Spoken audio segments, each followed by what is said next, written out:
you got to remember we learned two things about all three presidents of the 20s yesterday, right? When we wrote down their three names, we said all three were Republican and supported laissez-faire policies. So it's saying the same thing here. It's saying this is a president who prefers laissez-faire policies. It's just saying it with different words.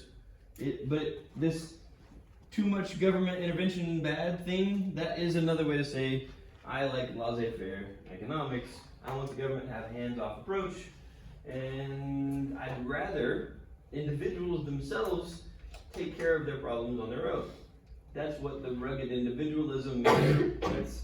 It's in other words, Hoover would say, if you ran into a problem and you lost your job, you shouldn't be turning to the government to get unemployment benefits. You should be going out and finding another job. And if you can't find one, like, try harder and look more. Pull yourself up by your bootstraps and get it done. That's the rugged individualism thing, right? It's not the government's role to be the safety net, is what they call all those programs that help to catch us. And at the time, there really wasn't a government safety net. And that's kind of the way that he wanted to keep it. There were a whole lot of people that eventually, during Hoover's administration, will be seeking help from the government. Trying to tell them, hey, a whole lot of people have lost their jobs. Hey, these banks are closing. Hey, we can't pay our bills and they're foreclosing on our houses. And like, it's not just one or two people, it's a whole chunk of our population running into some very major problems. Eventually, Hoover will run into he will come to the conclusion that maybe the government should do something. Maybe things are so bad that we shouldn't ignore this anymore. Laissez-faire doesn't seem to be fixing it in the way that it's supposed to, and Hoover is going to try to, towards the end of his first term, help to create a little bit of a safety net, and that is a reversal on what it's saying here, right? But by the time he gets Congress to act and do those things, it is going to prove to be too little too late. And Hoover is going to be blamed. Now, whether he really should be blamed or whether he's just a scapegoat is still debated, but he's going to be blamed for the Depression. And all of the bad things that people aren't liking in the Depression get named after Hoover. Wasn't there was this big place full of like shelters and theater huts, they called it like the Hoover or something? That's correct. And they blamed him for them living like that? They called it the Hoover. I can't remember the name. Anybody? Hoover House. That's a good guess. If you got a bunch of those though, shacks. Build a bunch of houses together, form the I think it's like village. So smack it together. It's a Hooverville. There you go. Like vacuum cleaners. It's a Hooverville. The shantytown is another way to say it. The shantytown in the Depression was dubbed a Hooverville, and we have them in all major cities at the time where so many people had lost their jobs, and it led to so many people losing their houses that they were then trying to find some place to live. And when you don't have a house, you just make whatever you can as far as shelter is concerned. So let's go find boxes and boards and pieces of tin and piece it together as we can. And so many people lived together in close proximity that it ended up creating this kind of informal village. And so, disparagingly, they named them Hoovervilles. It's a dig at the president. It's like, yeah, thanks a lot, Mr. President, for doing nothing for us. Look how many of us have lost our homes. And the thing that you would cover up with at night, probably a newspaper, because you couldn't find a blanket. And so that would be called a Hoover blanket. They're really creative. Jane? Honestly, the only thing I remember about Herbert Hoover, Yeah? what I learned about All the him. bad stuff that was named. Yeah, like the Hoovervilles and things like that. Every Yep. time I hear his name, that's immediately what comes to mind. Yeah, that's unfortunate for Hoover. If you see It's a Wonderful Life, the movie, then you will probably notice next time in the scene of the bank run, when all the people are trying to come into the savings and loan director trying to get their money, there's a picture on the wall in the bank, and the picture on the wall is of Herbert Hoover. when you live in a shanty town, you might have had a car. Maybe your house got repossessed, but you might still have a car. But even if you did have a car, you can't afford gasoline for it, and you certainly can't afford new tires. And so some people were choosing. Mr. Simmons. Hello, sir. Isaiah Ellis has been withdrawn. Thank you.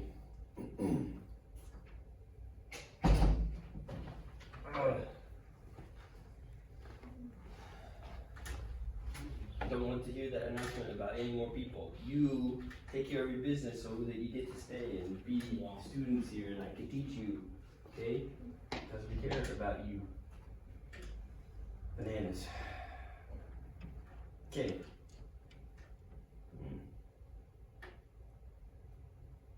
I was talking about Hoover. You can't afford gas. Can't afford gas.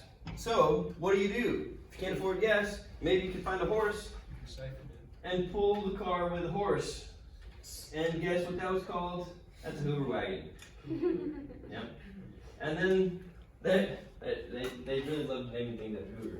I think it was just like an inside Yeah. joke at that point. It was, and so if you were looking for work and you couldn't find any, and you wanted to show everybody that you really are hard up, things are really not good, you might have your pockets out so that people can see, like I got nothing, and that right there, that's called a Hoover flag. Yeah, no joke. All right, you can kind of see what they thought of Hoover. Here's a good list. I'm going to leave this up here for a minute, and then we're going to do our best to explain some of these things. I will say, of this whole list of reasons why the 20s were a time of great prosperity, in other words, why were the 20s the roaring 20s? You should recognize all that stuff already. Like, you know what it is. It's just a matter of grouping it together and knowing why. And of all the things that are on the list of reasons, I would say the most important, the main reason of all of these is probably the rise of the automobile. So that blue one up there is, I would say, the most significant one. If you want to put a star next to it or something, underline it. In some way show like this is probably the biggest thing that's driving the economy. So let's talk about that for a minute, because we just touched on laissez-faire. Which one did you say the first time? The blue one. It's all about the automobile. Henry Ford was not the only person who had been tinkering around with a horseless carriage, which is what they called them in the beginning. And there were a lot of people who were tinkering around trying to figure out how can we turn machines into some sort of ground transportation without tracks. Because we had railroads for a while already, but you had to be on a track to be able to get where you're going, and that's not really convenient if you need to go somewhere where there's not already a track there. And it's not like you could just lay down the track to go to the store, right? So That would be interesting. that would be you would not go to the store very often. Or anywhere, really, if you had to lay your own track. So, we had steam power for a good long time, and when we talk about tinkerers, sometimes people were just, really, that's what they were doing, they were just like, kind of bored, and they're like, hey, I wonder if I could make this thing work, and I can turn this one thing that does this thing into something else that does this other thing. And so the early days of the steam ship, the experiments that they came up with for trying to make a steam-powered boat, and it's pretty comical what they came up with. At one point, there was somebody who invented a boat with a motor attached, to which they attached things underneath the boat that would go up and down like duck feet. And they thought, if ducks can go forward, boats could too, like this. And that was the thing that they used to propel it. Only it was really cumbersome, not very efficient at all. And it just mostly didn't do anything, except cost money and not work. Other people, when they attached motors to the boat, it put the mechanism down too far into the water, and so, like if they had a wheel propeller or something, the propeller was so far down into the water that it took too much force from the engine to push the water, which is super heavy, and make the boat move. And so it wasn't efficient and it didn't go very fast. And so it took them a while to figure out like how to best place that wheel, and let's raise it up a little bit higher, and let's move it further away from the edge so that the boat's not like sideways down into the water. And anyway, they got it worked out, and it was working well for steamships. They apply that same technology to railroads. But how do you make a horseless carriage? Well, there were some bicycle shop people that were trying to piece things together, and they would attach it to a motor. And anyway, Ford had one of the earliest prototypes that was working, and he was good at working together with other people who were investors and had some money and could turn that into something that could be produced for consumers. But early on, he wasn't happy with the amount of power that those wealthy people had. And so he started to try to figure out, how can I do this on my own without these rich people telling me what to do? And so he ended up going off on his own and getting different investors. The point I'm trying to make here, though, to connect to the 20s, is after this, now he has been able to work out how can we improve not only the mechanism itself, but how can we improve the system of manufacturing these things? How can I make these for cheaper? How can I produce more of these things? Because I can tell that the demand is going to be really big for this horseless carriage if we can get this rolling and it's not so expensive. And so he sees something in a meat packing plant in Chicago. And in the meat packing plant, they have these like sides of beef on hooks, and they're being moved throughout this plant on these hooks and like on chains and stuff. And so when it moves in front of the worker is supposed to cut off a particular cut off the side of beef, and that's what that person does all day, right? And Henry Ford has the vision to say, well, if you can do it with meat, why couldn't we do this with cars? And that is the beginning of the mechanization of the automobile production. And they first apply it to the component, the electrical component in the car. And so it's a really complicated process, and it takes one person a really long time to produce this electrical component thing. And he says, let's mechanize it, let's just test it and see how fast we can make this thing. And so it was such a success with that particular component that he says, okay, we're going to mechanize the whole facility.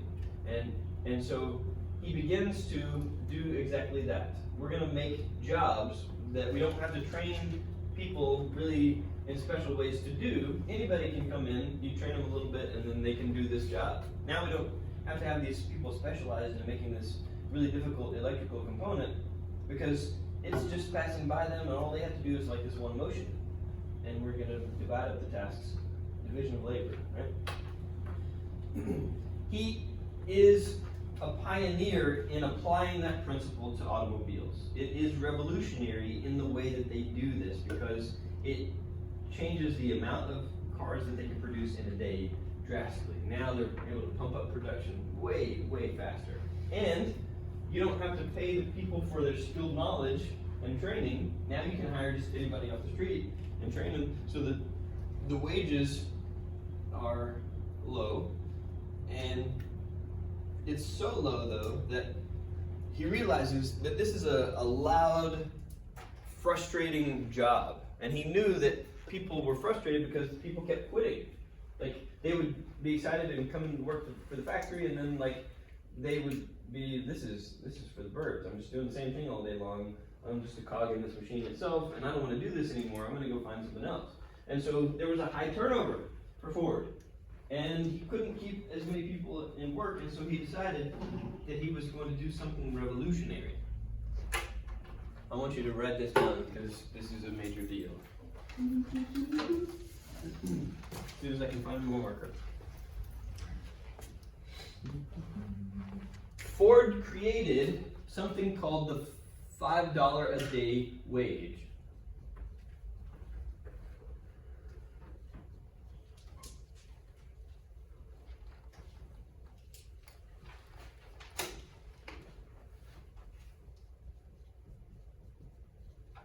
So not only was he instrumental in getting the mechanism itself, the horseless carriage, but he was also instrumental in changing the production and making it much more efficient. But he's also thinking about business and how can we maximize our production in terms of people.